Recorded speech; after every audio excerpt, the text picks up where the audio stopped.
Bismillahirrahmanirrahim. Assalamualaikum warahmatullahi wabarakatuh. Alhamdulillahi rabbil alamin. Wa bihi nasta'inu ala umurid dunya waddin. Wassalatu wassalamu ala asyrafil anbiya'i wal mursalin, Nabiyina Muhammadin wa ala alihi wa sahabatihi ajma'in wa man tabi'ahum bi ihsanin ila yaumiddin, amma ba'd. Fa ikhwani fid din wa akhwati fillah rahimani wa rahimakumullah. Semoga Allah Azza wa Jalla senantiasa mencurahkan rahmatnya kepada kita sekalian. InsyaAllah ta'ala kita akan membahas permasalahan yang sangat penting dalam adab seorang muslim, yaitu mendoakan kebaikan untuk saudara-saudara kita kaum muslimin. Dari kitab Sahih Al-Adabil Mufrad. Tapi sebelumnya masih ada tersisa 2 hadis dari bab sebelumnya. Kita bahas secara singkat insyaallah. Al-Imam Abu Abdullah Muhammad bin Ismail Al-Bukhari rahimahullahu ta'ala berkata, An Abi Burdah,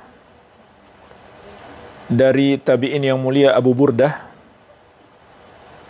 beliau berkata, Sami'tul Agar, aku mendengar Al-Agar, yaitu Al-Agar bin Yasar radhiyallahu anhu, rajulun min Juhainah, seseorang yang berasal dari Juhainah, yuhaddithu Abdullah bin Umar qala, menyampaikan bahwasannya Abdullah bin Umar radhiyallahu ta'ala anhuma berkata, sami'tun nabiyya sallallahu alaihi wasallam yaqul, aku pernah mendengarkan Nabi sallallahu alaihi wasallam bersabda, tubu ilallahi fa inni atubu ilaihi kulla yaumin mi'ata marrah, bertobatlah kepada Allah karena sesungguhnya aku bertobat kepada Allah setiap hari sebanyak 100 kali. Hadis ini juga diriwayatkan oleh Imam Muslim. Jemaah sekalian, di dalam hadis yang mulia ini Nabi sallallahu alaihi wasallam memerintahkan kita untuk selalu bertobat. Dan bertobat hukumnya adalah wajib. Dan ini juga perintah Allah dalam banyak ayat. Di antaranya dalam surat At-Tahrim ayat ke-8 Allah mengatakan, Ya ayyuhalladzina amanu tubu ilallahi taubatan nasuha. Wahai orang-orang yang beriman, bertobatlah kalian kepada Allah dengan taubat yang sebenar-benarnya. Dalam ayat yang lain Allah mengatakan, wa tubu ilallahi jami'an ayyuhal mu'minun la'allakum tuflihun. Bertobatlah kalian semuanya, wahai orang-orang yang beriman, agar kalian beruntung. Jadi bertobat itu hukumnya wajib, selalu dilakukan oleh setiap hamba. Inilah Nabi kita yang mulia sallallahu alaihi wasallam bukan hanya memerintahkan, tapi beliau juga memberikan contoh. Setiap hari beliau bertobat kepada Allah sebanyak 100 kali. Maksudnya 100 kali di sini adalah beliau berdoa kepada Allah 100 kali mengucapkan permohonan agar diampuni dan diterima taubat beliau. Di antaranya telah kita lewati yang beliau baca, juga hadis Ibnu Umar radhiyallahu ta'ala anhuma. Beliau mengatakan, in kunna lana'uddu fil majlisi lin nabiyyi sallallahu alaihi wasallam rabbighfirli wa tub alayya innaka antat tawwabur rahim. Kami pernah menghitung dalam satu majlis Nabi sallallahu alaihi wasallam membaca Rabbighfirli wa tub alayya innaka antat tawwabur rahim. Robku, ampunilah aku dan terimalah taubatku, sesungguhnya engkau yang maha penerima taubat dan maha penyayang. Ini dibaca oleh Nabi sallallahu alaihi wasallam sebanyak 100 kali. Atau sekedar kita mengucapkan istighfar, Astaghfirullah, Astaghfirullah, kita baca 100 kali. Dan boleh kita baca sebanyak-banyaknya. Jadi inilah teladan dari Nabi sallallahu alaihi wa ala alihi wasallam. Kemudian kita masuk ke hadis yang terakhir dalam bab ini. An Ka'b bin Ujrah, dari sahabat yang mulia Ka'ab bin Ujrah radhiyallahu anhu, qala, beliau mengatakan, muakkibatun la yakhibu qailuhunna. Ucapan-ucapan yang dibaca berurutan. Maksudnya dibaca bersamaan. Muakkibat juga bermakna dibaca setelah solat. Jadi ada dua makna istilah muakkibat yang diucapkan oleh Ka'ab bin Ujrah di sini. Pertama maknanya ada beberapa zikir diucapkan berurutan. Yang kedua bermakna dibaca setelah solat. Nanti akan kita sebutkan juga hadisnya tentang bacaan setelah solat. Kata beliau, orang yang mengucapkan ini tidak akan merugi. Orang yang mengucapkan ini tidak akan merugi. Apa itu? Subhanallah, walhamdulillah, la ilaha illallah, Allahu akbar. Subhanallah, walhamdulillah, wa la ilaha illallah, wallahu akbar, mi'ata marrah, sebanyak 100 kali. Hadis ini juga diriwayatkan oleh Imam Muslim dan sampai kepada Nabi sallallahu alaihi wa ala alihi wasallam. Subhanallah, walhamdulillah, wa la ilaha illallah, wallahu akbar, sebanyak 100 kali. Jemaah sekalian, kata beliau, ini adalah ucapan zikir yang berurutan yang tidak akan merugi orang yang melakukannya, orang yang mengucapkannya. Artinya dia akan mendapatkan keutamaan dari Allah di dunia dan di akhirat. Tetapi jemaah sekalian, perlu kita ingatkan, ucapan-ucapan ini bukan sekedar diucapkan di lisan saja, namun harus dipahami maknanya, diyakini kebenarannya, dan diamalkan dalam hidup kita. Kalau cuma diucapkan saja, nggak ditahu maknanya, tidak pula diyakini kebenarannya, tidak pula diamalkan, maka tidak bermanfaat. Subhanallah, apa maknanya? Maha suci Allah dari kesyirikan dan kekufuran, dan dari apa yang mereka sifatkan. Subhanallahi amma yusyrikun. Maha suci Allah dari apa yang mereka persekutukan. Subhanallahi amma yasifun. Maha suci Allah dari apa yang mereka sifatkan. Maksudnya kita berlepas diri. Dengan kita ucapkan subhanallah, kita berlepas diri dari dua hal. Dari kesyirikan yang dilakukan orang-orang musyrik, dan dari pensifatan yang mereka berikan kepada Allah yang tidak layak bagi Allah Azza wa Jalla. Seperti mereka mengatakan Allah punya anak, maka kita katakan subhanallah. Itu pelecehan kepada Allah, itu penodaan.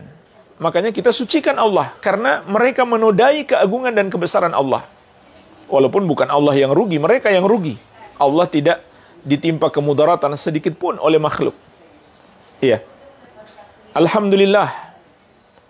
Maknanya kita meyakini Allah pemilik segala kesempurnaan. Makanya kita katakan alhamdulillah, segala puji hanya milik Allah. Karena Allah pemilik segala kesempurnaan. Dan kita harus yakin juga syariat Allah sempurna, tidak ada kekurangan sedikit pun. Jadi kalau ada orang yang ucapkan ini, lalu dia menolak sebagian syariat Allah, maka tidak ada gunanya dia ucapkan. Sebagaimana orang yang mengucapkan subhanallah, tapi dia tidak menyalahkan orang yang berbuat syirik, tidak menyalahkan orang yang mensifatkan Allah dengan sifat yang tidak pantas bagi Allah, maka tidak ada gunanya dia ucapkan subhanallah. Kalimat la ilaha illallah, zikir yang paling agung, yang bermakna la ma'budah haqqun illallah, tidak ada yang berhak disembah kecuali Allah Azza wa Jalla, dan semua yang disembah selain Allah adalah batil. La ilaha membatilkan semua yang disembah selain Allah. Kemudian illallah menetapkan yang berhak disembah hanya Allah tabaraka wa ta'ala. Kalau ada seorang muslim tidak menyalahkan peribadahan kepada selain Allah, atau dia mempersembahkan salah satu ibadahnya kepada selain Allah, yang nggak ada gunanya dia ucapkan ini. Tidak ada gunanya. Setiap hari dia zikir la ilaha illallah, tapi dia pergi ke kuburan keramat, kuburan yang mereka anggap keramat, padahal tidak ada kuburan keramat. Itu hanya khayalan mereka. Kemudian dia berdoa kepada penghuni kubur tersebut, yang nggak ada gunanya dia ucapkan la ilaha illallah. Tidak ada manfaatnya sama sekali. Walaupun dia ucapkan setiap hari 1000 kali, tidak ada gunanya. Kemudian Allahu Akbar, Allah yang maha besar. Maka kita yakini Allah Azza wa Jalla yang maha agung, yang maha besar, yang maha mulia. Dan semua selain Allah kecil.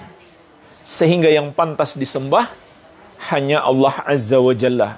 Dan apabila ada kepentingan makhluk, keridhaan makhluk, aturan makhluk bertentangan dengan apa yang diridhoi dan diatur oleh Allah Azza wa Jalla, maka kita tinggalkan kepentingan makhluk. Kita tinggalkan keridhaan makhluk.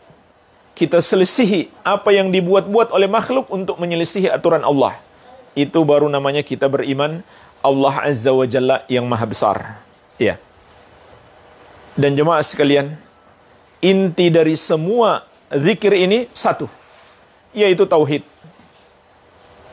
Memurnikan ibadah kita hanya untuk Allah dengan keyakinan hanya Allah yang berhak disembah. Hanya Dia yang maha agung, hanya Dia yang maha tinggi, hanya Dia yang maha besar.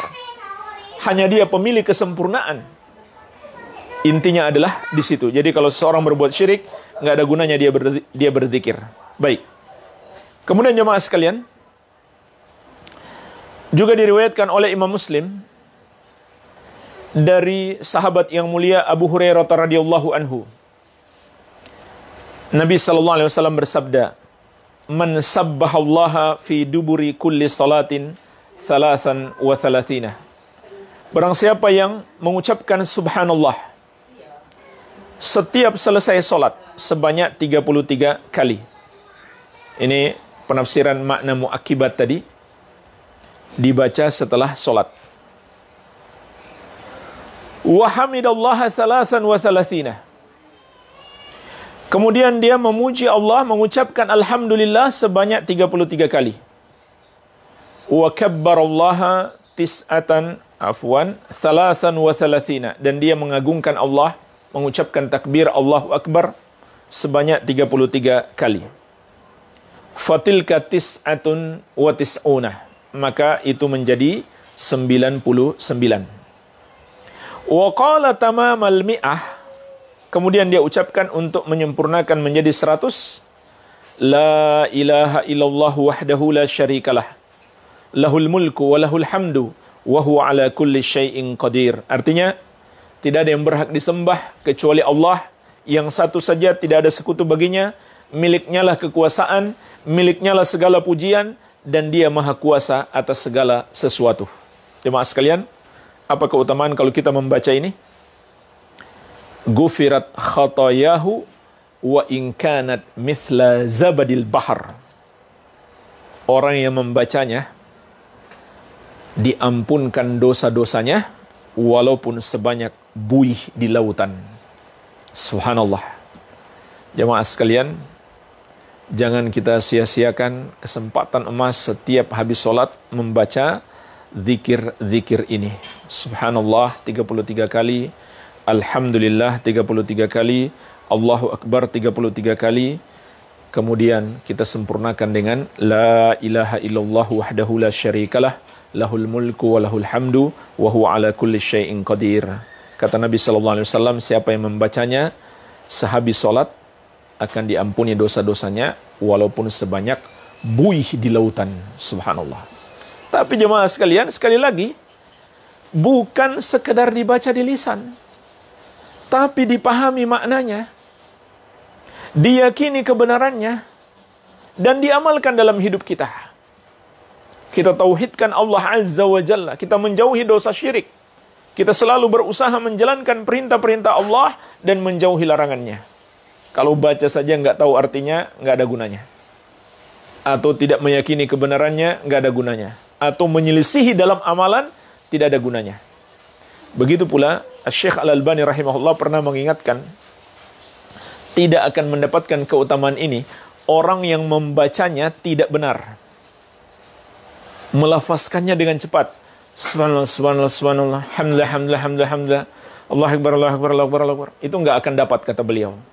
Tapi harus dibaca perlahan-lahan dengan merenungkan maknanya, dengan lafaz yang benar. Subhanallah, alhamdulillah, Allahu akbar, la ilaha illallah wahdahu la syarikalah, lahul mulku wa lahul hamdu wa huwa ala kulli syai'in qadir. Jadi kalau baca dengan cepat, nggak jelas, nggak dihayati, nggak ditadabburi, maka tidak akan mendapat keutamaan ini, kata beliau. Ya. Alhamdulillah kita selesai dari bab ini.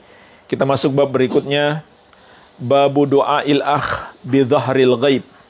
Bab seorang saudara mendoakan saudaranya tanpa sepengetahuannya.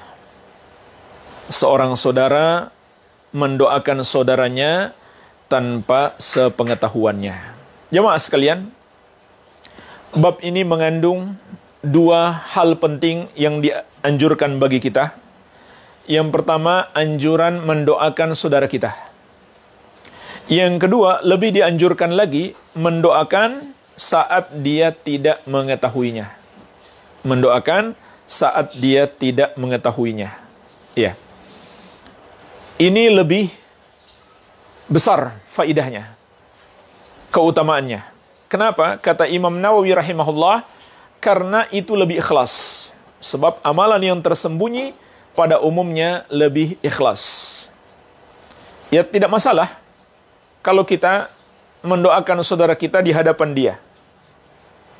Tidak masalah. Ya, semoga Allah merahmatimu. Semoga Allah menganugerahkan kebaikan kepadamu. Barakallahu fiik. Semoga Allah memberkahimu. Boleh-boleh saja. Tapi ingat, jangan kita lakukan itu karena ingin pujian dia, atau supaya dia memberikan kita dunia dan lain-lain.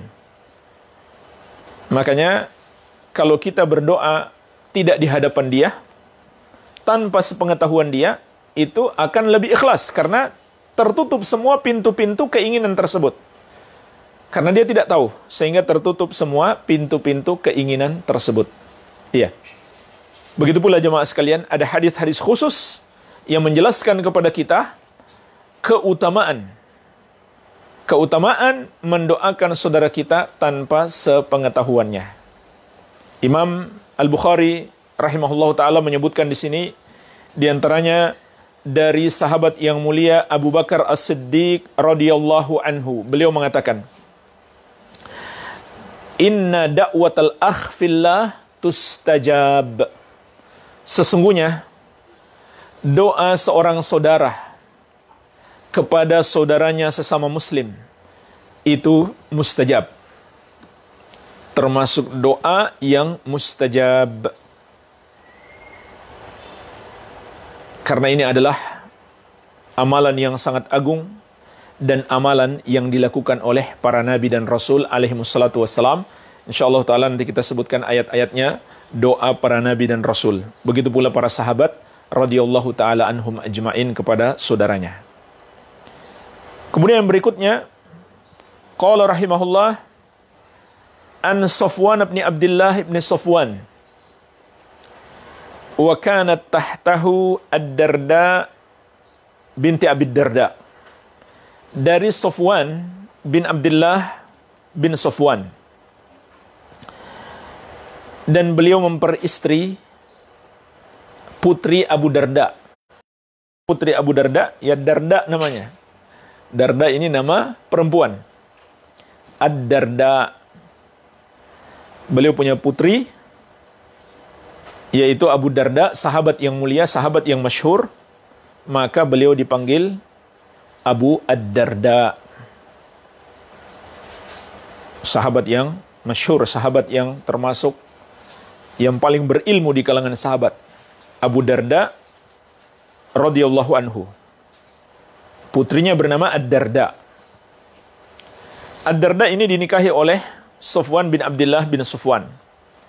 Qala, beliau mengatakan, qadimtu alaihim asyam, aku mendatangi keluarga Abu Darda di negeri Syam ketika itu. Abu Darda di masa para sahabat, beliau menjadi qadi di Damaskus, di negeri Syam.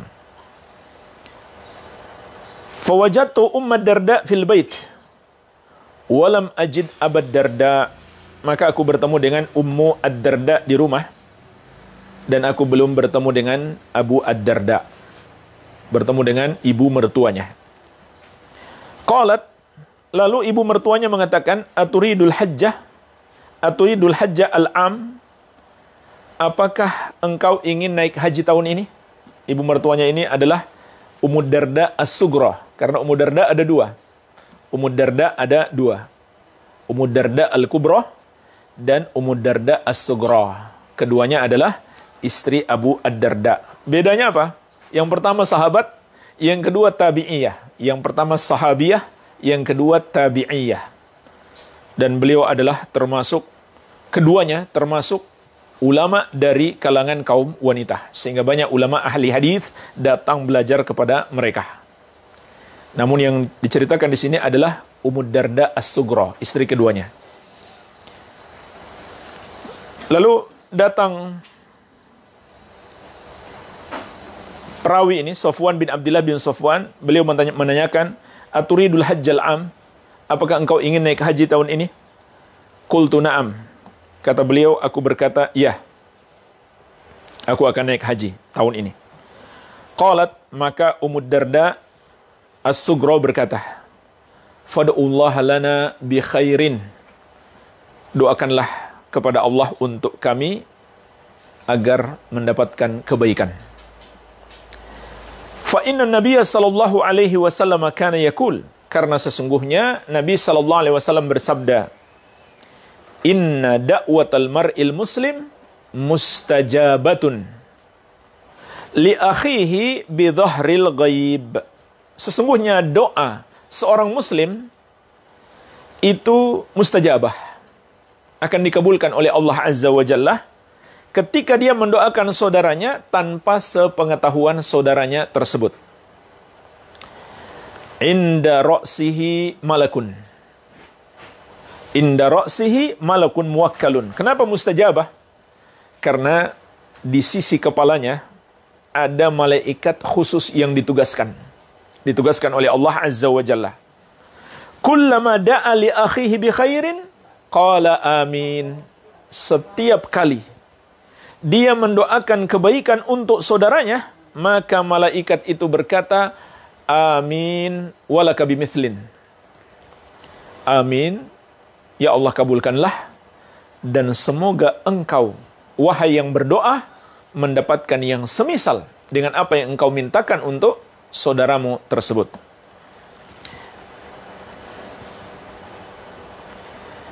Kemudian perawi berkata, falakitu Abu Darda fis suq, aku pun berjumpa dengan Abu Darda di pasar. Faqala mithla dzalika ya'thar 'anin nabiyyi sallallahu alaihi wasallam. Abu Darda mengatakan, seperti itulah yang diriwayatkan dari Nabi sallallahu alaihi wasallam.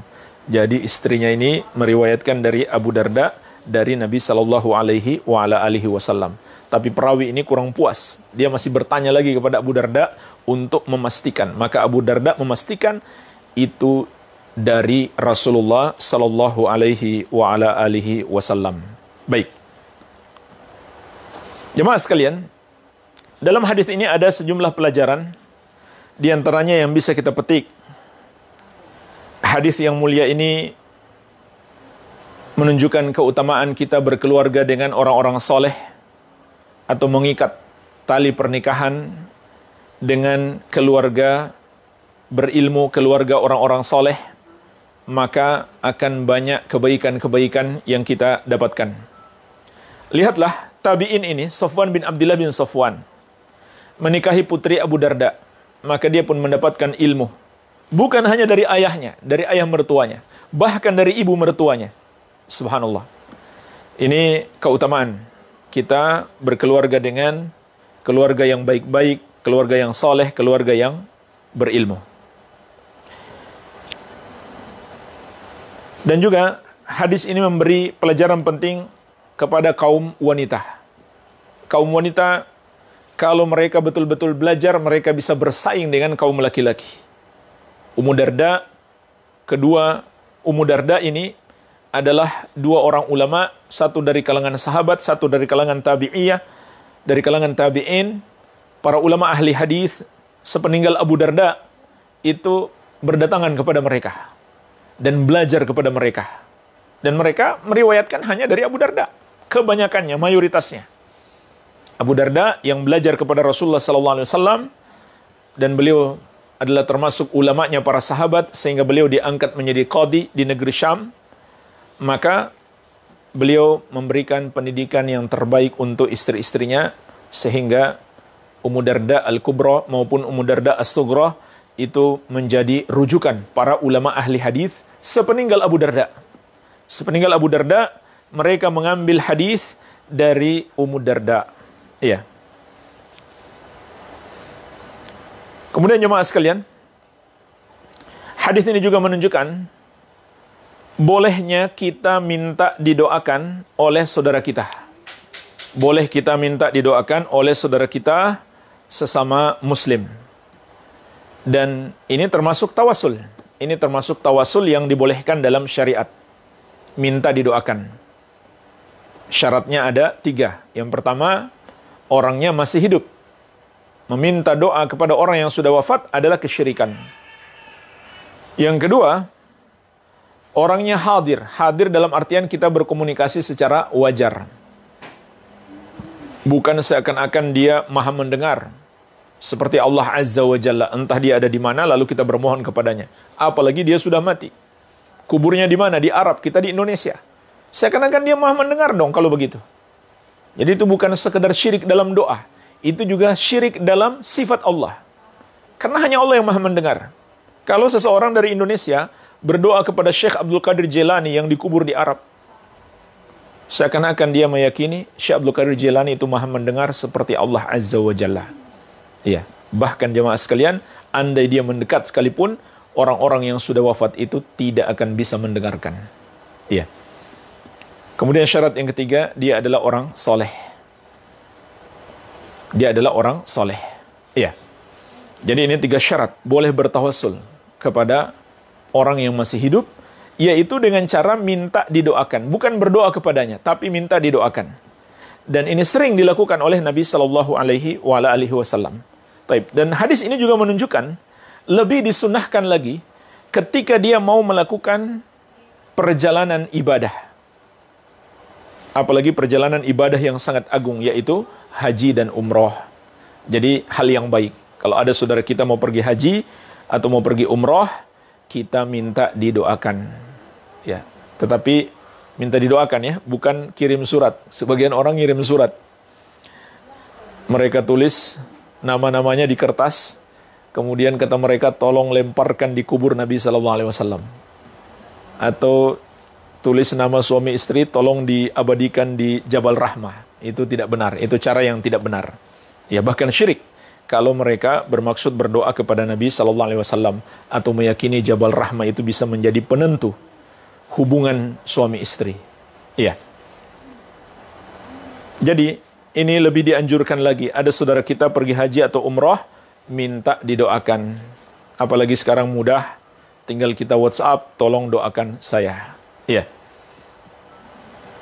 Dan ini juga menunjukkan kepada kita, perjalanan atau safar, apalagi safar untuk ibadah, adalah waktu mustajab untuk berdoa. Sebagaimana juga di hadis yang lain, Nabi SAW mengatakan, "Thalathu da'awatin la turat." 3 doa yang tidak akan ditolak. Da'watu as-sa'im, wa da'watul musafir, wa da'watu al-walid. Pertama, doanya orang yang berpuasa. Yang kedua, doanya musafir. Yang ketiga, doa orang tua untuk anak. Doa orang tua untuk anak, maknanya doa kebaikan maupun doa keburukan, pasti Allah kabulkan. Maka kita sebagai anak hati-hati, jangan membuat sakit hati orang tua, lalu orang tua kita nggak kontrol emosinya, dia doa buruk. Dan kita sebagai orang tua juga sebaliknya, hati-hati juga. Jangan karena anak nakal lalu kita doakan buruk, jangan, bahaya besar. Anak kita akan tertimpa keburukan. Iya. Jadi, musafir termasuk yang doanya mustajab. Para ulama menjelaskan mengapa demikian. Karena biasanya orang yang safar itu hatinya lebih kuat terpaut dengan Allah Azza wa Jalla. Hatinya lebih terikat kepada Allah. Tawakalnya dia kuatkan. Karena dia harus meninggalkan orang-orang yang dia cintai. Bagaimana kondisi orang di rumahnya yang dia tinggalkan, dia tawakal kepada Allah. Bagaimana keselamatannya dalam perjalanan, dia tawakal kepada Allah. Tetapi jemaah sekalian, sangat kita sayangkan safar di zaman ini. Yang seharusnya kita lebih banyak bersyukur. Karena safar kita zaman ini, itu jauh-jauh lebih mudah dan nikmat. Ya, bahkan orang banyak ketika safar, ya, mereka foto-foto dan sebagainya karena mereka merasakan nikmat. Enak jalan-jalan. Kalau dulu berat sekali. Seharusnya kita tambah bersyukur kepada Allah Azza wa Jalla. Namun sangat disayangkan banyak orang ketika safar seakan-akan kesempatan berbuat dosa. Subhanallah. Ketika safar seakan-akan itulah kesempatan mereka berbuat dosa. Kapan lagi? Jadi ini sangat disayangkan. Padahal jemaah sekalian, ketika kita safar, ketika kita naik kendaraan, maka itu lebih dekat kepada kematian kita. Karena kita tidak tahu, mungkin terjadi kecelakaan di jalan dan lain-lain. Seharusnya kita lebih bertakwa kepada Allah ketika safar. Dan banyak berdoa kepada Allah Tabaraka wa Ta'ala. Iya.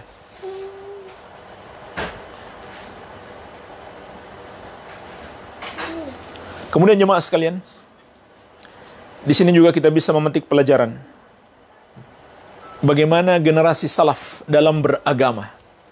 Generasi salaf dalam beragama. Dan yang memberi pelajaran kepada kita adalah seorang wanita, Ummu Darda radhiyallahu taala anha. Beliau menyampaikan satu ajaran langsung disusul dengan dalil. Langsung disusul dengan dalil. Ini cara beragama sekaligus cara berdakwah,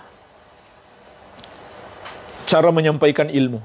Lihat sahabiah atau tabi'iyah yang mulia Ummu Darda radhiyallahu anha. Beliau katakan, tolong doakan kebaikan untuk kami kalau kamu mau pergi haji. Setelah itu apa? Langsung dia sampaikan hadis.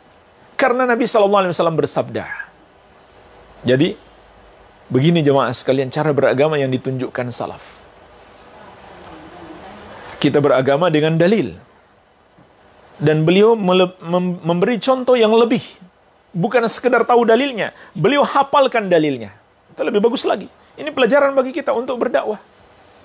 Ya, memang bisa saja kita sampaikan tanpa menyampaikan dalil. Yang penting ada dalilnya. Yang penting ada dalilnya.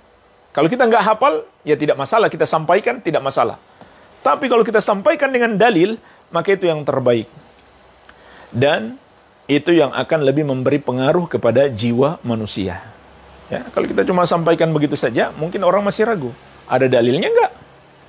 Tapi kalau kita sertakan dalil, maka ini lebih meyakinkan. Ya. Jadi, beliau menyampaikan satu ajaran, langsung beliau susul dengan dalilnya. Baik. Kemudian jemaah sekalian, inti pembahasan kita, pelajaran terpenting yang bisa kita petik dari hadis ini adalah anjuran untuk mendoakan kebaikan bagi saudara kita sesama muslim. Inilah yang diajarkan Nabi sallallahu alaihi wa ala alihi wasallam. Kemudian beliau mengabarkan kepada kita keutamaannya. Ternyata ketika kita mendoakan saudara kita sesama muslim, bukan hanya kebaikan untuk yang didoakan, tapi kebaikan itu juga kembali kepada yang berdoa. Subhanallah. Nabi SAW mengabarkan kepada kita dua keutamaan. Yang pertama, doanya mustajab. Akan dikabulkan oleh Allah. Pasti dikabulkan oleh Allah Azza wa Jalla. Bagaimana tidak? Yang mengaminkan malaikat. Subhanallah. Allah tugaskan malaikat khusus datang di dekat kepala kita saat kita mendoakan saudara kita. Malaikat itu mengucapkan amin. Yang kedua, apa ucapan malaikat? Inilah keutamaan yang kedua. Walaka bimithlin. Dan bagimu juga yang semisal dengan apa yang engkau mohonkan untuk saudaramu. Jadi jemaah sekalian, ini luar biasa keutamaannya. Maka dari itu, perbanyaklah memohon kebaikan untuk saudara kita. Sehingga semakin sering, semakin banyak malaikat pun berdoa untuk kita. Perbanyak orang yang kita mohonkan ampun, dan perbanyak jenis-jenis kebaikan yang kita mohonkan. Ya, namun ada doa-doa yang lebih afdal, mencakup semua kebaikan, insyaallah ta'ala akan kita sebutkan hadisnya. Ya. Jadi jemaah sekalian, ini dianjurkan. Dan ini termasuk cara terbaik agar doa kita sendiri dikabulkan. Maka kita doakan yang sama, yang kita inginkan suatu kebaikan itu untuk saudara kita. Sebagaimana disebutkan juga oleh para ulama, kana ba'dus salaf idza arada an yad'u li nafsihi da'a li akhihi muslim bitilka da'wah. Sebagian ulama salaf dahulu kalau ingin mendoakan kebaikan untuk dirinya sendiri, maka dia akan doakan kebaikan itu untuk orang lain, untuk saudaranya sesama muslim.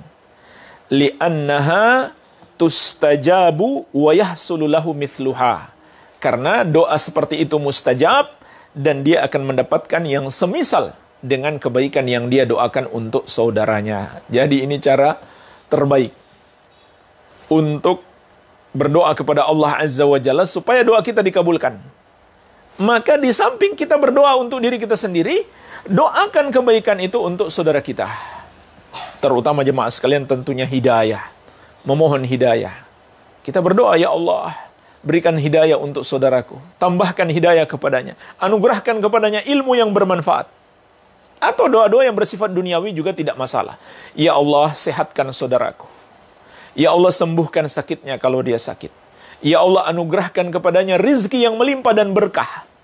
Maka malaikat akan mengatakan amin. Semoga Allah mengabulkan. Ya Allah, kabulkanlah. Walaka bimithlin. Dan semoga kamu juga mendapatkan yang semisal dengan kebaikan yang kamu doakan untuk saudaramu tersebut.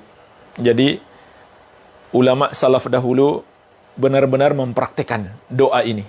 Atau hadis yang mulia ini. Cara berdoa supaya Allah kabulkan, kita doakan untuk saudara kita. Iya. Dan jemaah sekalian, di sini juga terkandung pelajaran penting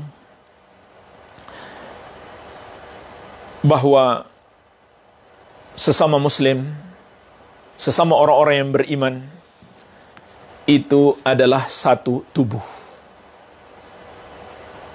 Dan poin penting yang bisa kita petik di sini adalah kebaikan yang kita inginkan untuk diri kita seharusnya kita inginkan pula untuk saudara kita.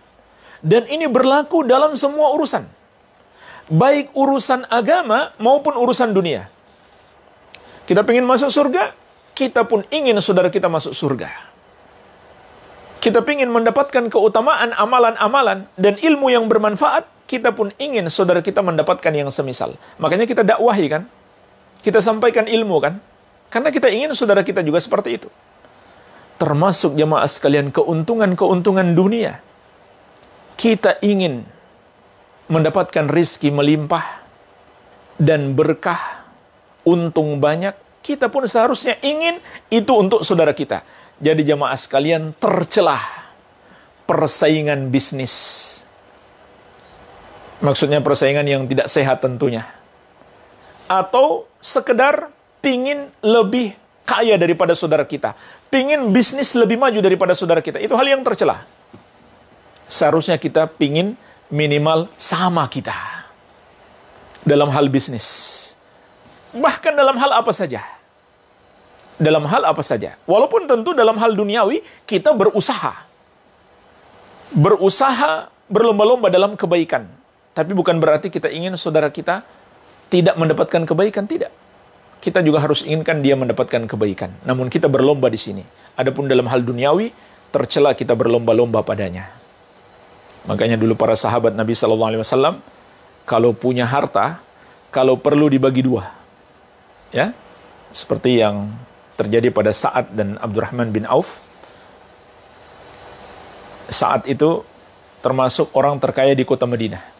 Dipersaudarakan oleh Nabi SAW dengan Abdurrahman bin Auf. Maka beliau tawarkan kepada Abdurrahman bin Auf separuh hartanya. Subhanallah. Apa ada orang di zaman sekarang, ini saya punya harta ada sekitar 10 miliar. Saya bagi dua saja ya. 5 miliar untuk saya, 5 miliar untuk kamu.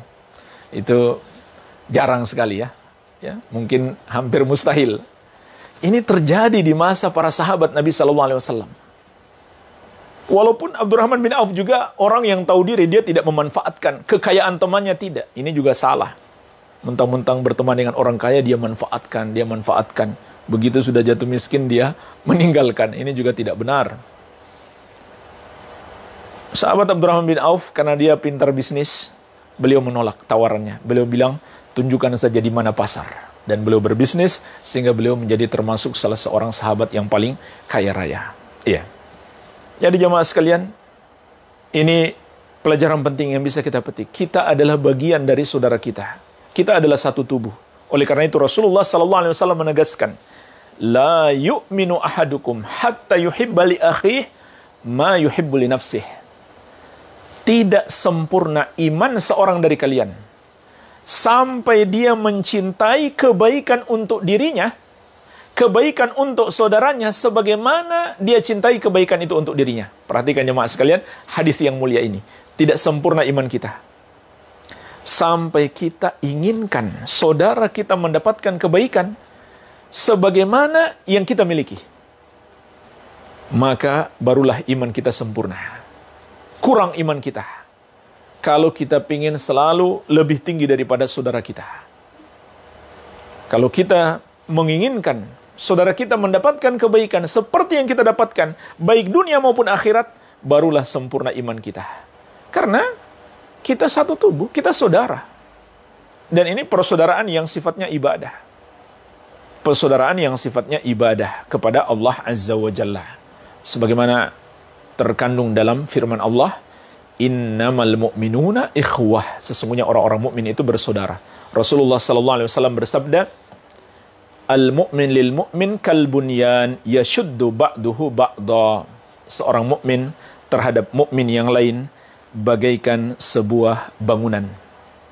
Satu dengan yang lainnya saling menguatkan. Lihatlah sebuah bangunan jemaah sekalian. Walaupun bangunan itu besar, tapi dia harus saling menguatkan antara satu bagian dengan bagian yang lain. Ketika runtuh satu bagian, maka yang lainnya menjadi lemah dan tidak lama lagi akan ikut runtuh. Begitu pula perumpamaan orang-orang yang beriman. Dalam hadis yang lain Nabi SAW mengatakan, mathalul mu'minina fi tawaddihim wa tarahumihim wa ta'atufihim mathalul jasadi idza ishtaka minhu udun tada'alahu sairul jasadi bis-sahari wal humma. Perumpamaan orang-orang yang beriman dalam hal saling mencintai, menyayangi dan berkasih sayang atau berlemah lembut di antara mereka bagaikan satu tubuh. Apabila ada satu anggota tubuh yang merasa sakit, seluruh tubuh akan ikut merasa sakit sampai tidak bisa tidur dan demam. Seharusnya demikian persaudaraan orang-orang yang beriman. Kita bagaikan satu tubuh. Sekali lagi jemaah sekalian, tercelah persaingan dalam masalah duniawi. Tercelah kita pingin lebih kaya daripada saudara kita. Seharusnya kita inginkan yang sama untuk saudara kita. Iya. Sebagaimana jemaah sekalian, di sini juga kita bisa memetik pelajaran. Termasuk dosa besar apabila seorang muslim ingin mencelakakan saudaranya, ingin merugikan saudaranya. Dan ini sifat orang munafik. Sifat orang munafik selalu merugikan kaum muslimin, menyakiti kaum muslimin. Itulah sifat orang-orang munafik. Adapun sesama muslim, harus saling mencintai, harus selalu memberikan kebaikan. Baik.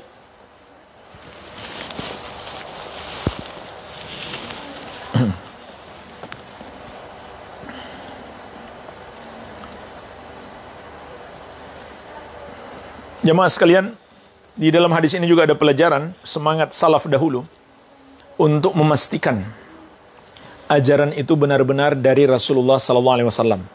Sehingga perawi ini, ketika beliau mendengarkan hadis dari Ummu Darda, saat ketemu Abu Darda, beliau pastikan lagi.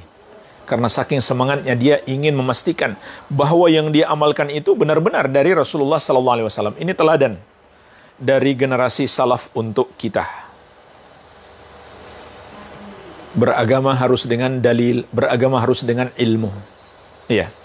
Dan ini wajib hukumnya. Dan suatu amalan, kalau kita nggak lakukan karena kita belum punya ilmunya, belum tahu dalilnya, maka kita nggak lakukan. Di kemudian hari kita tahu, ternyata ada dalilnya, maka saat kita tidak melakukannya, kita nggak berdosa. Kita tidak berdosa. Karena Allah telah mengatakan, وَلَا تَقْفُ مَا لَيْسَ لَكَ بِهِ ilmun. Jangan kamu lakukan apa yang kamu tidak memiliki ilmu tentangnya. Iya. Kita masuk hadis yang berikutnya. An Abdullah bin Amr, dari sahabat yang mulia Abdullah bin Amr bin Al-As radhiyallahu ta'ala anhuma, qala rajulun. Beliau berkata seseorang, Allahumma gfirli wa li Muhammadin wahdana. Ya Allah, ampunilah aku dan Muhammad saja. Jadi dia berdoa, ya Allah, ampunilah aku dan Muhammad saja, selainnya jangan. Faqala Nabi sallallahu alaihi wasallam, maka Nabi sallallahu alaihi wasallam mengatakan, laqad hajabtaha an-nasin katsirin. Sungguh engkau telah menghalangi banyak orang kalau doamu seperti itu. Hadis ini juga diriwayatkan Al-Bukhari dan Muslim. Ini hadis yang masyhur, tapi yang masyhur dengan lafaz orang itu berdoa, Allahummarhamni Muhammadan, Allahummarhamni wa Muhammadan, wa la tarham ma'ana ahadan. Ya Allah, rahmatilah aku dan Muhammad, dan jangan engkau rahmati seorang pun selain kami. Maka Nabi SAW mengatakan kepadanya, laqad hajjarta wasi'an. Kamu telah mempersempit rahmat Allah yang luas. Jadi Nabi SAW tidak setuju dengan cara berdoanya seperti itu. Beliau ingatkan dia.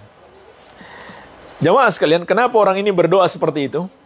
Karena dia lagi kesal. Dia lagi kesal kepada para sahabat yang ada di situ. Jadi orang ini adalah Arab Badui, orang Arab dari dusun, yang tidak belajar, bahkan mungkin masih kafir. Datang pingin menemui Nabi SAW, masuk ke Masjid Nabawi, dia pingin kencing, langsung dia kencing di situ. Jadi ini kisah, ini hadis adalah potongan kisah Arab Badui yang kencing di masjid, yang diriwayatkan dalam hadis Bukhari dan Muslim dan yang lainnya. Maka ketika dia sedang kencing, para sahabat tentu marah. Masa masjid dikencingi, jemaah sekalian? Bukan sembarang masjid. Masjid Nabawi lagi. Dan Nabi SAW ada di situ. Bukan main, nggak sopannya orang itu. Ya. Maka tentu wajar para sahabat Nabi SAW kemudian marah. Maka mereka ingin menghentikan dia. Tetapi apa yang dilakukan Nabi SAW? Beliau mengatakan, da'uhu la tuzrimu. Biarkan dia, jangan hentikan kencingnya. Biarkan dia, jangan hentikan kencingnya. Perhatikan jemaah sekalian. Orang yang lagi berbuat kemungkaran yang sangat besar. Kemudian para sahabat Nabi SAW ingin menghentikan kemungkarannya. Tapi kata Nabi SAW, jangan, biarkan dia. Jangan larang dia, biarkan dia. Perhatikan jemaah sekalian. Di sini kita bisa memetik pelajaran. Kalau kita melarang satu kemungkaran, tapi memunculkan kemungkaran yang lebih besar, maka tidak boleh. Kita ingin menghilangkan kemudaratan, tapi muncul kemudaratan yang lebih besar, maka tidak boleh. Ini kaidah syariat. Ini penting sekali, berlaku umum. Apa mudaratnya kalau orang itu dihentikan? Kalau dia nggak mau berhenti, mungkin dia pindah tempat. Ya makin banyak yang kotor kalau begitu. Berarti mudaratnya lebih besar. Kalau dia paksa berhenti, akan bermudarat pada tubuhnya. Dan juga akan bermudarat pada agamanya. Mungkin dia jadi benci kepada Islam, tidak mau lagi masuk Islam. Ya. Jadi jemaah sekalian, ini kaidah penting. Merubah kemungkaran, tidak boleh memunculkan kemungkaran yang lebih besar. Menghilangkan mudarat, tidak boleh malah memunculkan mudarat yang lebih besar. Ya. Jadi Nabi SAW melarang mereka. Lalu apa yang beliau perintahkan? Kata beliau, ambil saja seember air, kemudian siram kalau dia sudah selesai kencing. Maka itulah yang diperintahkan Nabi SAW. Sehingga Arab Badui ini terpesona dengan akhlak Nabi SAW, dengan kebijaksanaan beliau, hikmah beliau dalam berdakwah. Maka keluarlah doa ini. Allahumma arhamni wa Muhammadan wa la tarham ma'ana ahadan. Ya Allah, rahmatilah aku dan Muhammad dan jangan rahmati bersama kami seorang pun. Saking terpesonanya dia dengan kebijaksanaan Rasulullah sallallahu alaihi wasallam. Tapi beliau melarang cara berdoa seperti itu. Beliau mengatakan, laqad hajjarta wasi'an, kamu telah mempersempit rahmat Allah yang luas. Iya. Nah, jemaah sekalian, Imam Al-Bukhari rahimahullah menyebutkan hadis ini dalam bab ini untuk mengingatkan kita bahwa semakin banyak orang beriman yang kita doakan, semakin bagus. Semakin banyak orang beriman yang kita doakan, semakin bagus. Jadi jangan kita persempit doa kita, hanya dia-dia saja kita doakan. Walaupun boleh saja kita memberi pengkhususan yang lebih sering. Seperti Imam Ahmad rahimahullah, beliau menyebutkan ada beberapa orang yang beliau khususkan, yang lebih sering beliau doakan. Di antaranya Imam Asy-Syafi'i. Imam Ahmad sering mendoakan khusus bagi Imam Asy-Syafi'i. Begitu pula ada namanya Abul Haytham. Siapa Abul Haytham? Penjahat. Tapi sudah taubat. Jadi kenapa Imam Ahmad mendoakan dia? Ketika dia ditangkap karena melakukan kejahatan, apakah minum khamar dan semisalnya. Jadi beliau satu penjara sama Imam Ahmad. Dan Imam Ahmad disiksa luar biasa. Dia juga disiksa di penjara. Maka orang ini berkata kepada Imam Ahmad, wahai Ahmad, wahai Abu Abdillah, kalau saya dalam kejahatan, saya dihukum, tapi saya bisa sabar, seharusnya engkau lebih sabar lagi. Engkau dihukum karena kebenaran, sedangkan aku dihukum karena keburukan. Dan aku bisa sabar. Maka kamu harus lebih sabar lagi.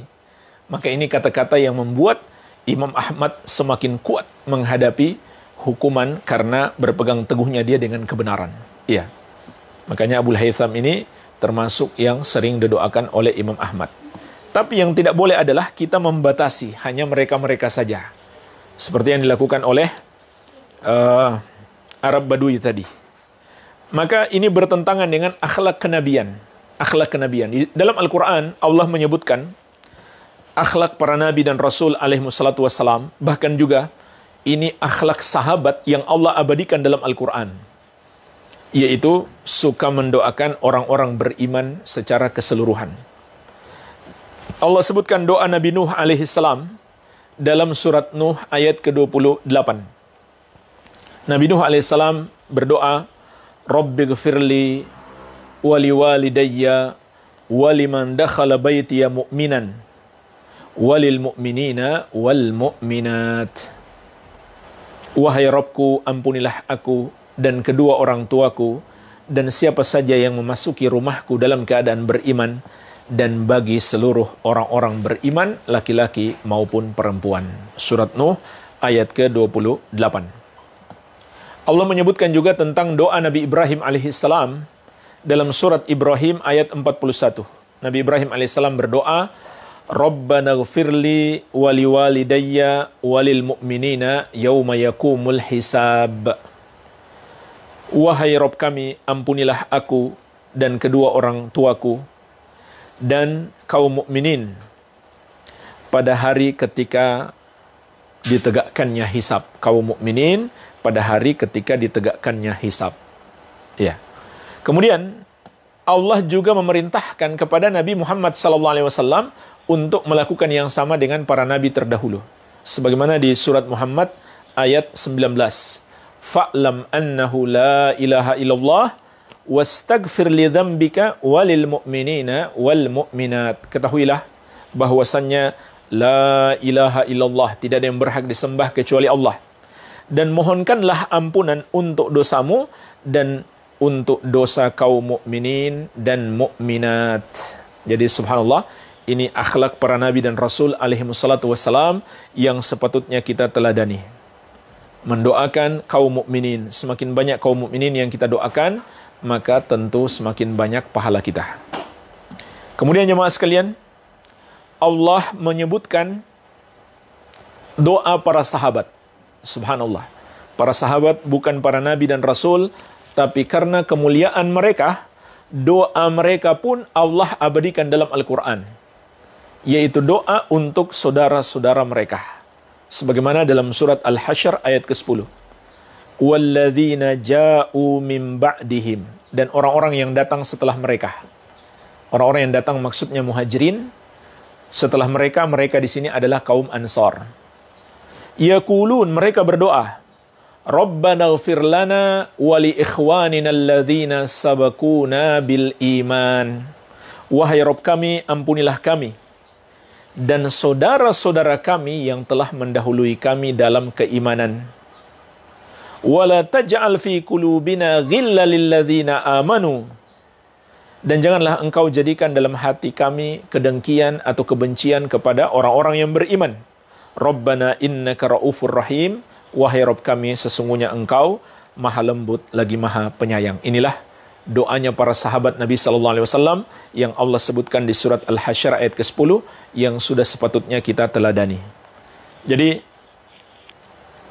ini yang dianjurkan bagi kita, bukan seperti yang dilakukan oleh Arab Badui tersebut, hanya membatasi orang-orang tertentu saja untuk didoakan. Tapi semakin banyak orang yang kita doakan, maka tentu semakin besar pahala kita dan semakin besar peluang dikabulkannya doa-doa kita. Jemaah sekalian, mungkin kita cukupkan dulu sampai di sini. Barangkali ada pertanyaan, saya persilahkan. Yang melalui Zoom, ada pertanyaan, saya persilahkan. Kalau nggak ada pertanyaan, nggak apa-apa, kita lanjut. Atau cukup, silakan. Sudah ada Ustaz di chatnya, chat Zoom. Chat Zoom sebentar. Saya belum bisa buka chat ini. Oh. Sebentar ya.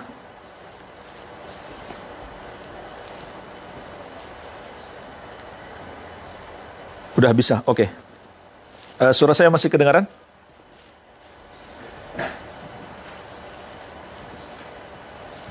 Masih, Ustaz. Masih baik, ya. Kapankah waktunya kita mendoakan saudara kita? Tepatnya kapan yang terbaik? Apakah ketika sujud? Ketika waktu-waktu mustajab? Kapan aja kita mau? Jawabannya tidak ada pembatasan waktu.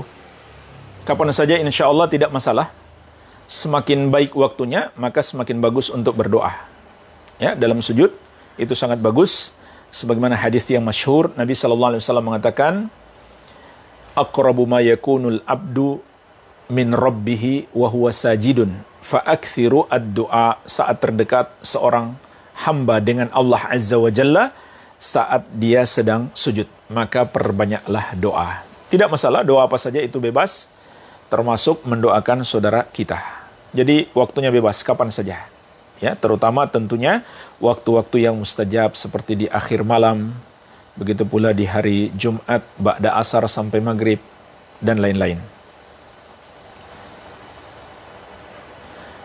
Ayah saya jamaah Ahmadiyah, sudah sekitar 40 tahun. Apakah beliau kafir? Apa yang harus saya lakukan agar ayah saya bisa kembali ke jalan yang benar? Apa yang harus saya lakukan agar ayah saya bisa kembali ke jalan yang benar? Selain saya sering mendoakannya agar mendapat hidayah. Selama ini saya belum berani bicara mendalam karena ilmu agama saya pun masih terbatas. Jawabannya wajib untuk berdakwah. Wajib untuk berdakwah. Karena ulama Islam seluruhnya sepakat, tidak ada perbedaan pendapat. Ahmadiyah itu kafir.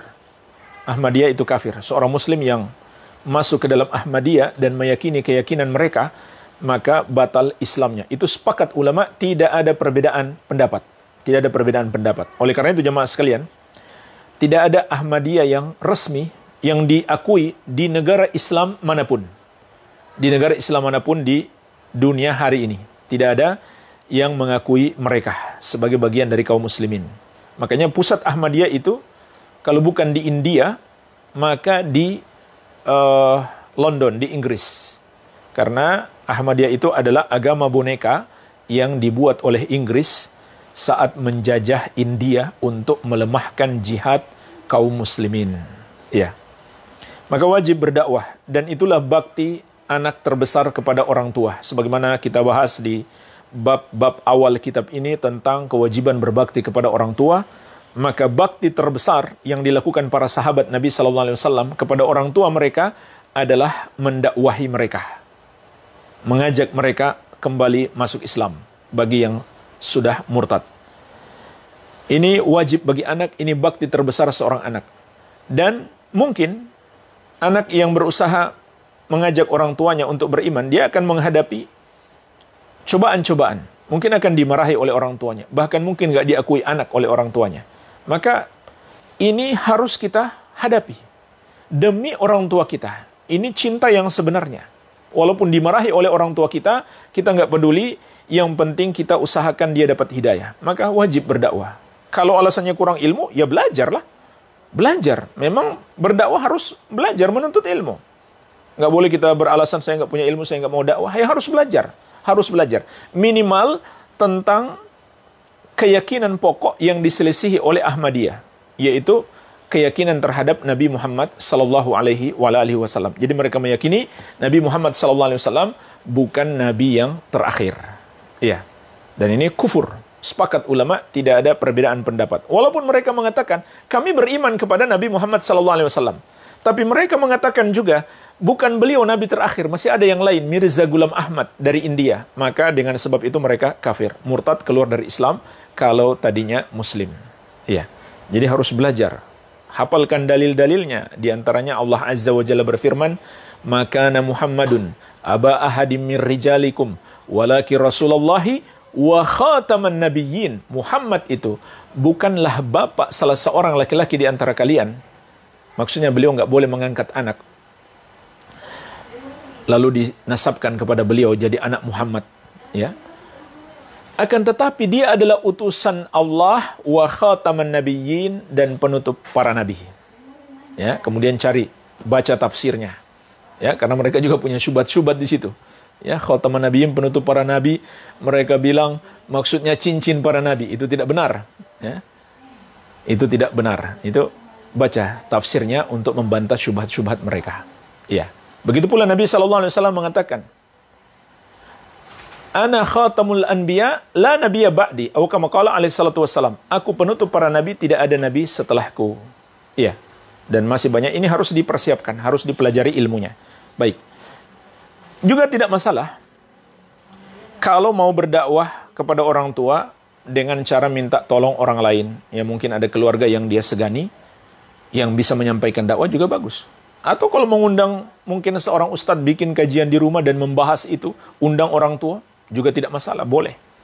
Atau belikan buku dan biarkan orang tua membacanya, berikan hadiah. Ya, atau kirimkan potongan-potongan kajian dan semisalnya. Iya.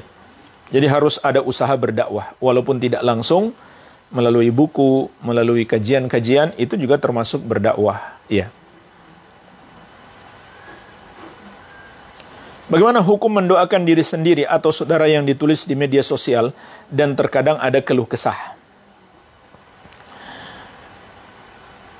Jamaah sekalian, pada dasarnya kita kalau berdoa dan kita tuliskan lalu dibaca orang lain, itu boleh-boleh saja.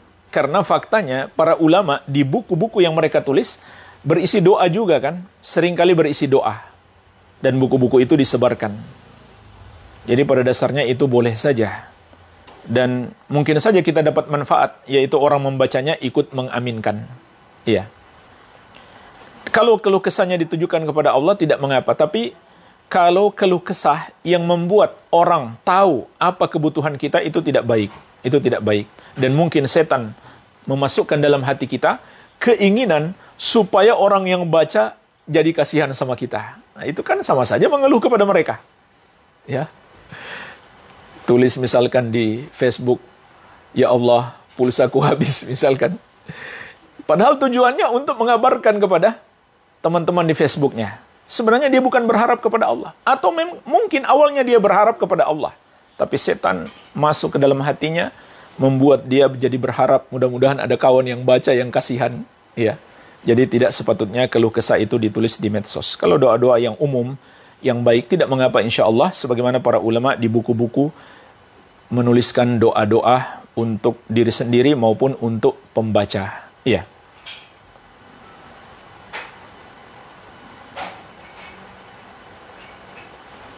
Kalau mendoakan saudara, kadang yang lumrah di negara kita ini adalah harus lengkap dengan bin atau bintinya. Apakah hal tersebut harus atau cukup dengan mengingat saudara kita itu saat mendoakannya? Tidak harus. Tidak harus. Tidak dipersyaratkan harus seperti itu. Iya. Apalagi kalau ada tarifnya. Ya, pernah ada iklan tarif berdoa. Suruh tulis nama lengkap, binnya siapa yang mau didoakan. Itu tidak benar tentunya.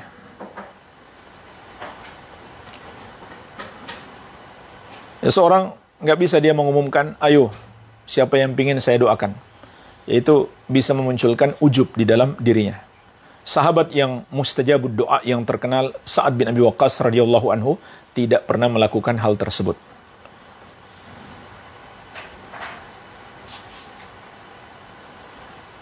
Apakah jika kita mendoakan keburukan untuk saudara kita, apakah dia yang berisi keburukan itu nanti berdampak juga kepada kita? Ya, kita harus khawatir. Kita harus khawatir. Karena balasan terhadap keburukan adalah keburukan juga. Balasan terhadap keburukan adalah keburukan juga. Walaupun kita nggak bisa mengatakan pasti keburukan yang sama menimpa kita, tidak. Tapi kaidah umum, balasan terhadap kebaikan adalah kebaikan, bahasan terhadap keburukan adalah keburukan. Iya. Dan kita sudah berdosa. Berdosa itu saja sudah keburukan yang besar.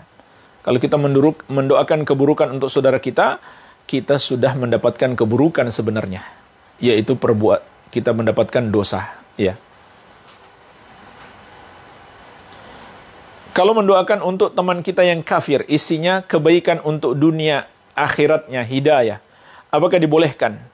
Dan apakah juga akan berbalik kepada diri kita bila yang didoakan seorang kafir? Baik.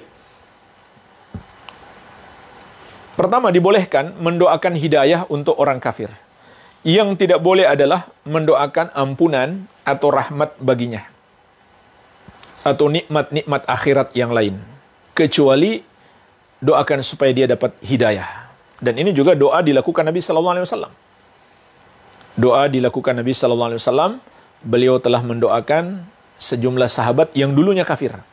Kemudian masuk Islam dengan sebab doa Rasulullah SAW.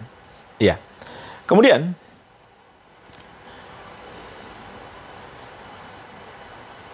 adapun doa untuk kebaikan dunia bagi orang kafir, maka boleh dengan syarat.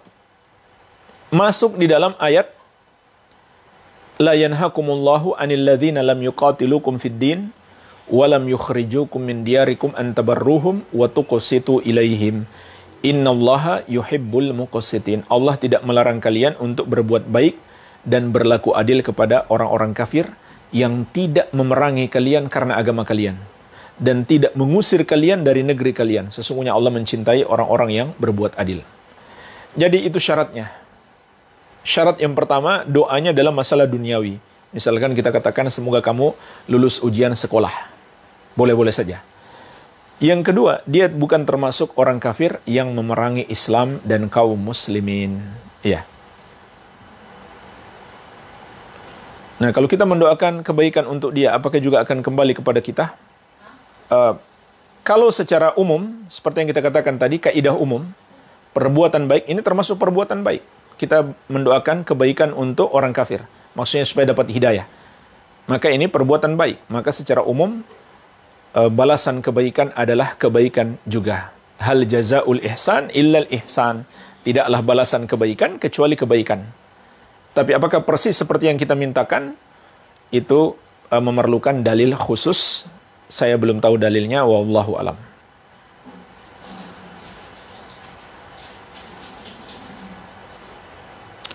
Apakah zikir-zikir setelah sholat yang tadi dijelaskan hanya untuk sholat fardu saja atau sunnah? Kebanyakan dijelaskan para ulama untuk sholat fardu saja, zikir-zikir tersebut. Adapun setelah sholat sunnah, maka zikirnya bebas. Kecuali ada dalil sholat sunnah yang memiliki zikir khusus. Seperti sholat witir, yang dibaca adalah Subhanal Malikil Quddus sebanyak 3 kali.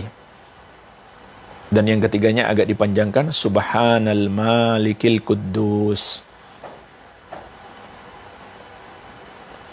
Apakah boleh mendoakan saudara kita dengan niat agar kita mendapat hal yang didoakan tersebut?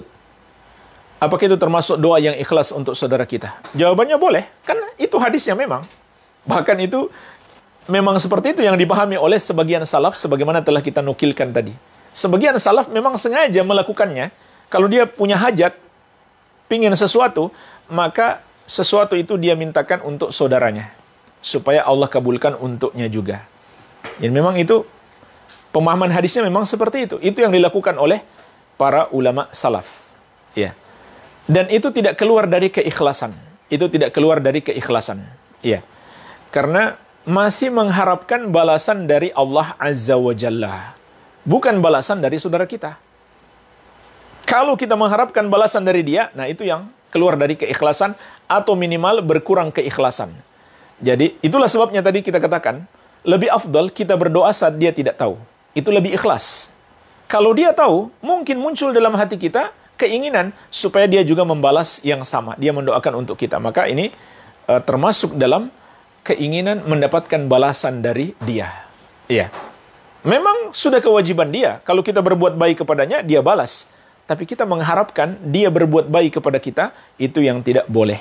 Namun, kalau kita berharapnya dari Allah Azza wa Jalla, maka dia tidak keluar dari keikhlasan. Iya.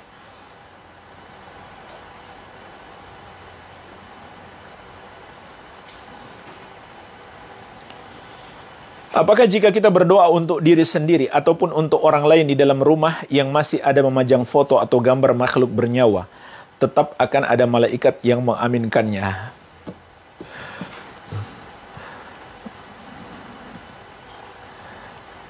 Ya, inilah yang mengkhawatirkan.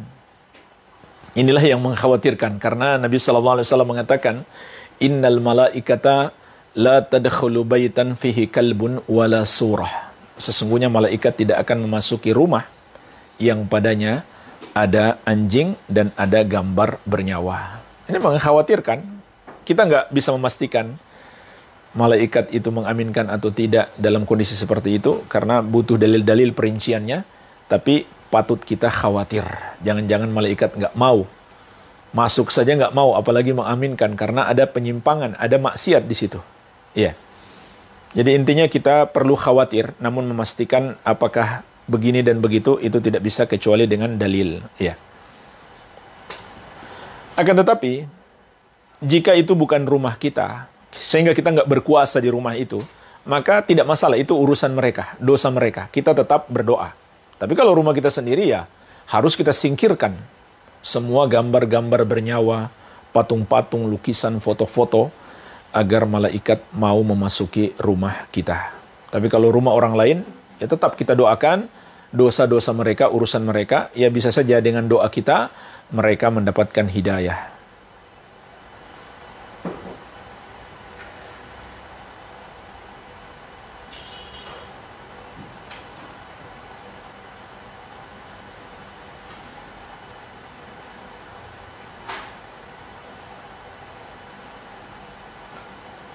Bagaimana cara berdoa di hari Jumat setelah asar sampai maghrib? Bolehkah sambil mengerjakan pekerjaan yang lain atau khusus di atas sajadah? Kata Syekh Ibnu Baz rahimahullah, hadisnya bersifat umum, sehingga boleh kapan saja, di mana saja tidak masalah. Kalau memang sibuk, misalkan istri harus menyiapkan makanan untuk suami, tidak masalah. Sambil memasak, berdoa kepada Allah Azza wa Jalla. Berdoa itu bisa kapan saja, di mana saja, tidak masalah, sesuai dengan kondisi kita. Ya. Tapi tentunya kalau seseorang fokus, ya, dia lagi nggak ada kesibukan, lalu dia fokus berdoa di tempat sholatnya, itu lebih afdol. Itu lebih afdol. Ya. Bahkan orang yang habis sholat misalkan, kemudian dia duduk di situ, di tempat sholatnya, maka dia masih tetap mendapatkan pahala sholat. Sebagaimana disebutkan dalam hadis-hadis yang sahih, selama dia belum berhadas. Atau dia pergi ke masjid misalkan, baru jam 5 sore, maghrib masih sejam lagi, lalu dia mengerjakan sholat tahiyatul masjid, kemudian menunggu sholat maghrib sambil berdoa. Maka di samping dia sudah melakukan cara berdoa yang baik, dia juga sudah dapat pahala sholat. Selama dia menunggu sholat, dia dihitung mendapatkan pahala sholat. Subhanallah, ini keutamaan yang besar. Jadi tentu itu cara yang lebih utama, cara yang lebih baik. Karena akan lebih fokus ketika berdoa. Tapi kalau kita ada kesibukan yang nggak mungkin ditinggalkan, ya tidak masalah. Sambil melakukan kesibukan, memasak untuk suami misalkan, lalu berdoa kepada Allah Azza wa Jalla sambil berdoa. Tidak mengapa insyaAllah ta'ala. Ya.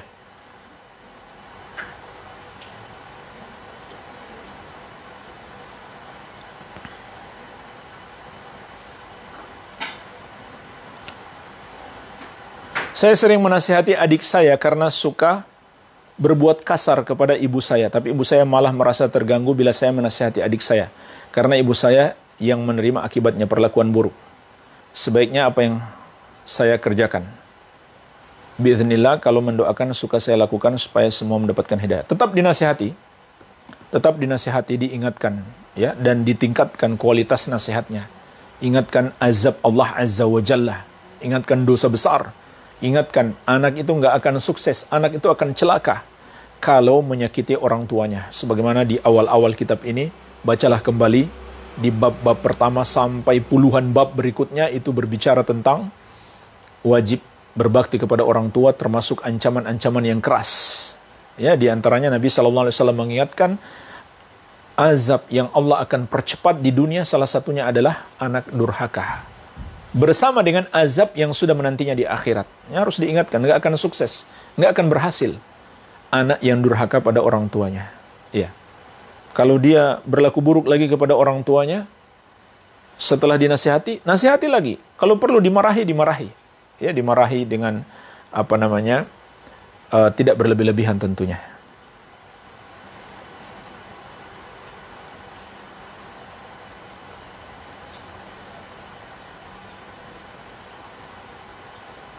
Bagaimana sebaiknya kita bersikap bila di keluarga besar ada yang ulang tahun? Lalu di grup WA semua anggota keluarga mengucapkan selamat ulang tahun. Kalau saya tidak mengucapkan apa-apa, nanti tidak enak terhadap keluarga besar yang sebagian besar isinya om dan tante. Dan apa yang sebaiknya kita tulis buat mereka? Ya sekarang kita pilih saja. Kita mengucapkan selamat ulang tahun, mereka ridho kepada kita, tapi Allah murka kepada kita. Atau kita nggak mengucapkan selamat ulang tahun, mereka marah, tapi Allah ridho kepada kita. Mau pilih mana? Keridhoan Allah atau keridhoan mereka? Ini nggak usah terlalu dipikirkan. Manusia mau bilang apa, terserah. Yang penting kita nggak zolim sama mereka. Ini yang pertama yang harus menjadi prinsip seorang muslim. Siapapun, om, tante, ayah dan ibu sekalipun. Kalau menginginkan kita berbuat dosa, agar mereka ridho kepada kita, nggak peduli. Nggak boleh kita taati. Karena ridho Allah harus kita dahulukan. Murka Allah yang harus lebih kita takutkan daripada kemarahan dan kemurkaan mereka. Ini yang harus menjadi prinsip hidup kita. Yang penting kita tidak zalim. Ya diam saja, nggak usah mengucapkan apa-apa. Iya. Kalau bisa dinasihati malah lebih bagus. Malah lebih bagus. Sampaikan kepada mereka ini budaya jahiliyah. Ini adalah perbuatan orang-orang kafir. Ini tasyabbuh, menyerupai mereka. Ancamannya keras. Man tasyabbaha biqaumin fahuwa minhum. Barang siapa menyerupai satu kaum, maka dia bagian dari mereka. Kalau kiranya masih berat untuk menyampaikan, ya minimal diam saja. Iya. Kalau ada yang bertanya, ya jawab saja. Mohon maaf. Sampaikan dengan lemah lembut dengan halus, mohon maaf. Saya nggak mengucapkan karena ini budaya jahiliyah. Kalau kita lakukan, kita terjerumus dosa besar menyerupai orang-orang kafir. Ya, tapi saya tetap doakan kebaikan dan selalu saya doakan kebaikan sering. Bukan tunggu setahun sekali saat ulang tahun. Dan nggak harus dia tahu.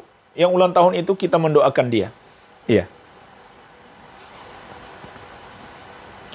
Apa doa yang paling sering dibaca oleh Rasulullah SAW? Di antaranya kata Anas bin Malik radhiyallahu anhu, beliau sering membaca Rabbana atina fid dunya hasanah wa fil akhirati hasanah wa qina adzabannar. Insyaallah taala di pertemuan yang akan datang kita bahas tentang doa ini, makna dan kandungannya ada di dalam kitab ini. Juga para istri Nabi sallallahu alaihi wasallam mengabarkan di antara doa yang sering dibaca Nabi sallallahu alaihi wasallam, Allahumma ya muqallibal qulub, tsabbit qalbi ala dinik.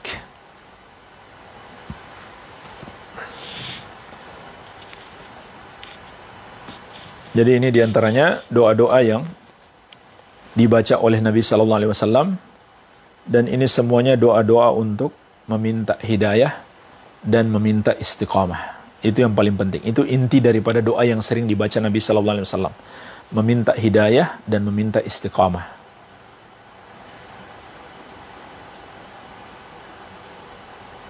Bila kita ingin mendoakan saudara kita yang berprinsip sekuler dan seperti orang yang munafik, apakah mereka tersebut termasuk orang yang kafir? Pemahamannya pemahaman kufur. Sekuler itu juga sepakat ulama tidak ada perbedaan pendapat. Sekularisme adalah kekufuran. Apa sekularisme itu? Berpendapat atau berpemahaman bahwa agama tidak mengatur urusan negara, urusan ekonomi, urusan politik, pemerintahan, undang-undang, atau bahkan semua urusan dunia, negara, agama tidak boleh turut campur. Maka tidak diragukan lagi, ini adalah kekufuran. Sepakat seluruh ulama Islam, tidak ada perbedaan pendapat. Iya, ini kekufuran. Hanya saja jemaah sekalian, dalam kaidah ahli sunnah, seorang muslim yang terjerumus dalam kekufuran, itu tidak otomatis kita hukumi kafir. Mesti ada syarat-syarat pengkafiran yang terpenuhi dan hilangnya penghalang-penghalang, sebagaimana sudah sering kita bahas dalam pembahasan akidah. Ya. Adapun orangnya statusnya sudah murtad atau belum, maka itu perlu kaidah-kaidah lain untuk diterapkan padanya. Dan satu kaidah penting, yang berhak untuk menghukumi, memvonis orang itu masih muslim atau sudah kafir, tentunya adalah orang yang memiliki ilmunya. Tidak sembarang orang, tidak semua orang. Iya.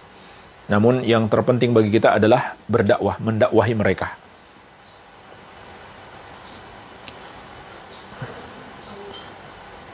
Kalau kita sudah yakin dia sudah kafir, sudah terpenuhi padanya syarat-syarat pengkafiran dan hilangnya penghalang, maka kita hanya bisa mendoakan supaya dia dapat hidayah.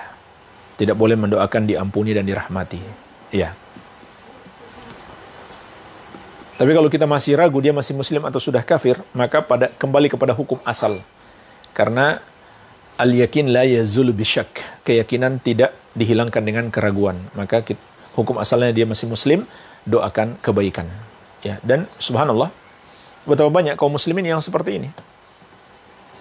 Betapa banyak kaum muslimin yang seperti ini. Termasuk orang-orang yang diamanahi jabatan-jabatan kepemimpinan-kepemimpinan. Masuk di partai-partai sekuler, tapi mereka nggak paham, mereka nggak ngerti. Maka selama kita belum bisa menghukumi mereka kafir atau musyrik, maka tetap kita doakan kebaikan untuk mereka. Dan juga tetap doakan hidayah. Semoga mereka paham. Sekularisme itu bertentangan dengan syariat dan itu adalah kekufuran. Ya. Lebih utama mana kita berdoa untuk diri kita sendiri atau mendoakan orang lain dengan harapan kita mendapatkan kebaikan yang sama? Ini bukan untuk dipertentangkan, dua-duanya kita lakukan. Dua-duanya kita lakukan. Tetapi kalau lebih banyak kita lakukan adalah kita doakan untuk diri kita sendiri, karena itu fakta dalam doa-doa yang terdapat dalam Al-Quran dan Sunnah. Namun fakta juga doa-doa yang terdapat dalam Al-Quran dan Sunnah umumnya Setelah doa untuk diri sendiri, doa juga untuk orang lain. Seperti doa-doa para nabi tadi yang kita sebutkan. Doa Nabi Nuh, doa Nabi Ibrahim, doa Nabi Muhammad SAW. Setelah untuk diri sendiri, baru kemudian untuk orang lain. Ya, jadi urutannya tetap untuk diri sendiri terlebih dahulu. Ya, namun ini bukan untuk dipertentangkan, tapi dilakukan bersama-sama. Bisa dilakukan bersama-sama. Seperti yang telah kita sebutkan tadi, doa Nabi Nuh alaihissalam, doa Nabi Ibrahim, dan doa yang Allah perintahkan kepada Nabi Muhammad sallallahu alaihi wasallam. Mungkin ada yang terlewat tadi. Tadi surat Nuh ayat ke-28. Doa Nabi Nuh alaihissalam. Berdoa untuk dirinya, kemudian untuk orang lain. Kemudian surat Ibrahim ayat 41, doa Nabi Ibrahim alaihissalam juga sama. Kemudian surat Muhammad ayat ke-19. Allah memerintahkan Nabi SAW untuk beristighfar bagi diri beliau dan bagi kaum mukminin dan mukminat. Kemudian doa para sahabat surat Al-Hasyr ayat ke-10. Pertama minta doa untuk diri sendiri, lalu untuk orang lain. Jadi ini bukan dipertentangkan tapi dilakukan bersamaan. Iya.